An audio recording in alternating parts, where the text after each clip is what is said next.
Hola, un saludo muy especial para todos. En esta oportunidad quiero compartir con ustedes este segundo video de esta materia de profetas del siglo octavo y quiero compartir con ustedes unos datos importantes y que han llamado mi atención durante todo este tiempo, y quiero hablar sobre el libro de Amós y quiero hablar sobre Oseas, también el profeta Oseas.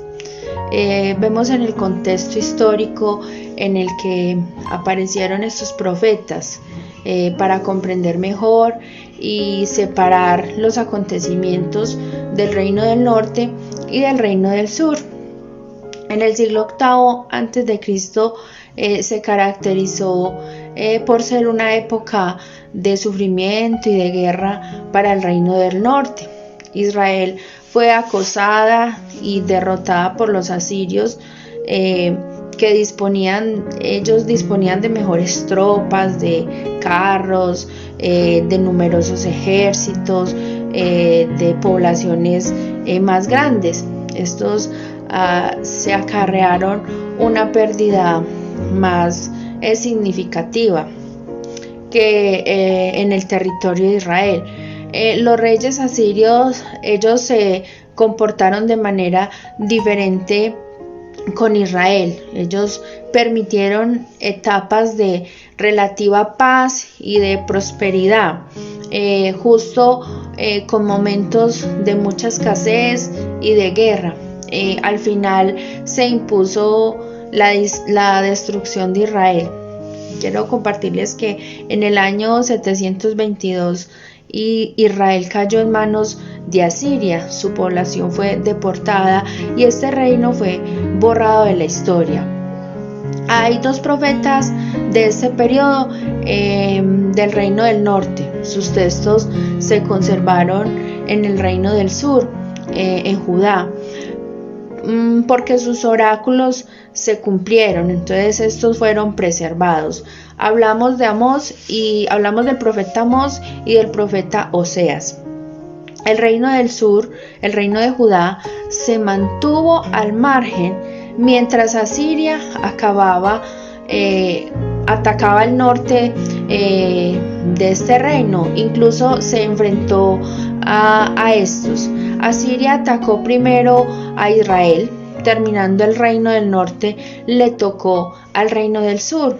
El método empleado en la época para persuadir consistía en hacer una manifestación de fuerza, sembrar terror, sembrar pánico, para lograr que el enemigo se sometiera, pagando tributos y vasallajes a ellos.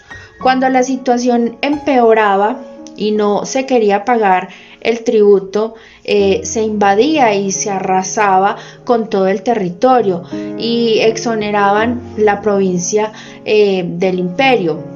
Esto servía de escarmiento y de enseñanza y de alerta para los pueblos vecinos de estos reinos.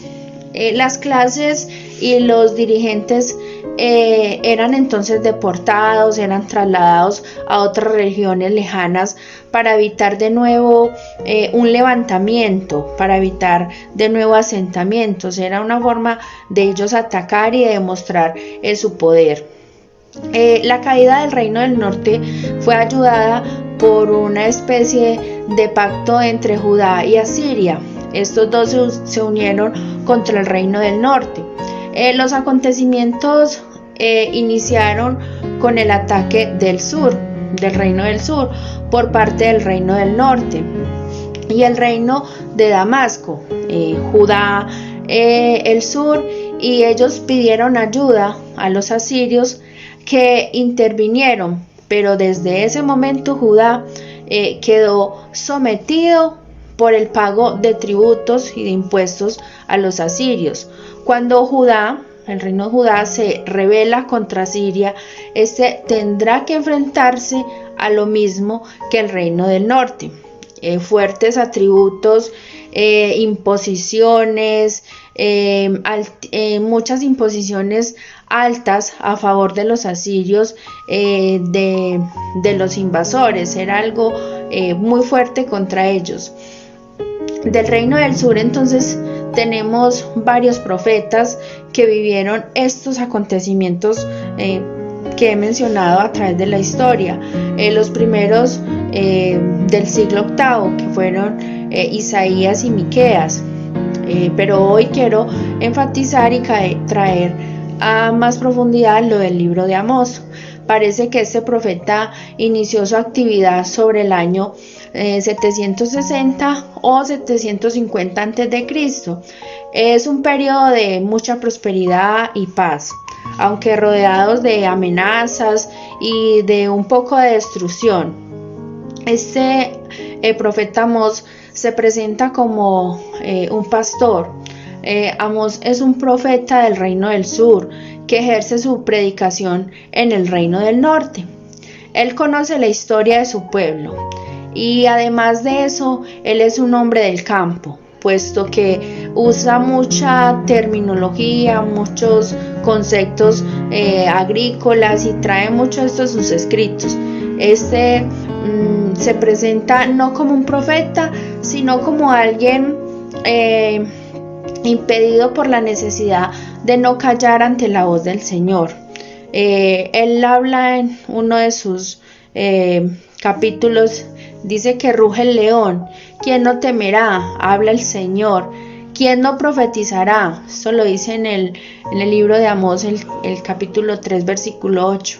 No sabemos su labor de profeta, ni cuánto tiempo duró, pero encontramos pronto el rechazo por parte de los dirigentes. Él es expulsado por hablar mal del rey, y ahí perdemos un poco el rastro del profeta Amós. El libro de Amós tiene una estructura que podemos dividir en tres partes importantes. Una de ellas es una parte del discurso contra las naciones extranjeras, que está en el capítulo 1, 2 y el 2 al 16. Después vienen las palabras contra Israel y contra sus dirigentes en el capítulo 3, capítulo 6, 14. La tercera parte contiene 5 visiones, el relato de la expulsión de Amós y una adición de la restauración. Me llama mucho la atención del libro de Amós en que está excelentemente conservado en el tiempo, tiene muy pocos añadidos en la historia. Los discursos contra las naciones vecinas, es magnífico la manera en que él expone, muy bien construido, con mucha oratoria, muy bien presentada al auditorio que él se dirigía. El resto del libro forma una parte no muy fragmentada, denuncias alteradas contra otros textos. Lo que está claro es que tras el discurso inicial se añadieron textos. Amós debió causar una profunda impresión en el reino del sur para haberse conservado su libro también y tener tan bien organizado y también conservado su libro. Sus mensajes son categóricos y rotundos. Él presenta a un Dios profundamente enojado con su pueblo. Las peores catástrofes serán para Israel. Las razones están en el lujo, la injusticia con los débiles y el culto a otros dioses. La seguridad que tiene en la religión es falsa, o sea, fijarnos en la religión, él nos llama la atención y nos dice, por eso el día del Señor que espera será muy distinto al que tenemos en la mente. Para Amós será un día terrible. Se discute la intención de Amós y es que es buscar la conversión, además de anunciar el castigo. No está tan claro y hay argumentos en el texto para afirmar tanto una cosa como la otra. Hoy predomina una cierta esperanza. La imagen que tiene Amós de Dios es un Dios de justicia. La esperanza sería que el deseo que alguien añadió al final del libro, seguramente tras el destierro de Judá, es algo que es muy importante y quería traer a acotación. Amós ha sido el profeta preferido por los exégetas, por los teólogos de nuestro tiempo, gracias a su buena conservación. Es además un profeta muy influyente sobre los otros profetas. A pesar de ser un libro corto de la Biblia, estamos ante un texto muy significativo, muy importante, que trae mucha importancia en la literatura para nosotros. El libro de Oseas, hablando del profeta Oseas, es un profeta algo posterior al profeta Amós. Conoció la caída de la dinastía de Jehú, la situación posterior de anarquía, de golpes de inseguridad política. En este panorama, Israel será conquistado por Asiria. En cuanto al profeta Oseas, aparece que fue un ciudadano del norte. De hecho, en los escritos se menciona mucho las ciudades del norte. Conoce muy bien las tradiciones del norte y como casi no menciona en sus escritos lo del reino del sur. Tiene ideas muy cercanas a una teología más clásica, por lo cual es importante traerlo en esta hora.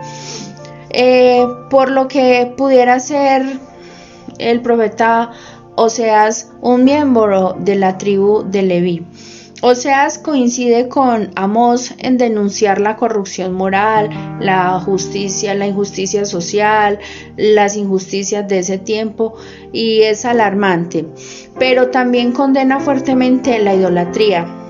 Esta idolatría se producía cuando ellos adoraban dioses falsos, imágenes de becerros de oro o dioses de Baal. Oseas considera que hay una nueva idolatría. Los israelitas, ante el peligro, no buscan la salvación en Dios, sino que buscan en otros pueblos, y es como si estos reconocieran la fuerza de estos otros dioses extranjeros y les adoraban y los idolatraban, y trataban de encontrar en ellos la salvación que ellos estaban buscando todos los días. Y entonces ellos pensaban que en estos no habría salvación, sino condena mucho después. Es muy agradable constatar también que el profeta Oseas trabajaba en el tema del amor. Dios quiere salvar a pesar de todo lo que su pueblo hacía, y él deja muy claro en sus escritos que Dios es perdón. Antes que todo, Dios es amor, Dios es perdón. Esto es muy maravilloso en esta línea del capítulo 11, donde la relación de Dios con su pueblo es verdadero y es de amor, de comprensión, de cariño y de una entrega muy amorosa a su pueblo. Es curioso que en el capítulo 12 hace una mención de Génesis, lo cual supone un reto para la reconstrucción de la época y de las tradiciones de la Biblia. Oseas es un autor que tiene mucha influencia y influenció mucho también a los otros profetas posteriores. Él usó del matrimonio para explicar la relación entre Dios y su pueblo, y esta es usada constantemente por otros profetas y también por el cristianismo. Oseas tiene una imagen de Dios distinta a la de Amós, y es allí de justicia. Para Oseas, Dios es amor, y es una comparación muy bonita porque para Amós Dios lo veía de una manera y Oseas lo veía de otra, pero son maneras muy maravillosas de ver la palabra del Señor y de ver en estos escritos.